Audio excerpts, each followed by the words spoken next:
দেবাহুতি আজকে প্রতিদিন স্বামীর সঙ্গে তপস্যায় যেতে যেতে বাবা শরীরটা হয়ে গিয়েছে। ওই এক দাদা আমাকে বলছে, দাদা আগের থেকে একটু শুকিয়ে গিয়েছো।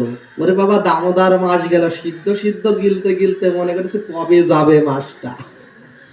সবারই তো লালসা আছে। আমি প্রসাদ পাই, এক বাড়ি গেলে মনে মনে চিন্তা করে ছানার রসা, ধোকার রসা না দিলে সাধুরা গিলতে পারে না, ওসব আগে এনে দেওয়া লাগবে। এই জন্য জিহ্বাটাকে এমন তৈরি করুন যেন অন্ন বুদ্ধি, রস বুদ্ধি, লবণ বুদ্ধি না হয়। প্রসাদ পেয়ে যেন আনন্দে, প্রেমানন্দে আমরা আনন্দ করতে পারি। কি হলো জানেন, যখন এমন ভাবে নিত্য নিত্য সন্ধ্যার পরে একটু ফল পায়, এসে একদিন দেবাহুতিকে জিজ্ঞাসা করছে, কদ্রমণি, স্ত্রীকে জিজ্ঞাসা করছে, তুমি তো আমার সংসার করো, আমি তো তোমাকে সুখ দিতে পারি না। দেবাহুতি ভাগবতে দেবাহুতি উবাচ, বললেন, নেহ যৎ কর্ম ন ব্রাগায় কল্পতে ন তীর্থ পদ সেবায়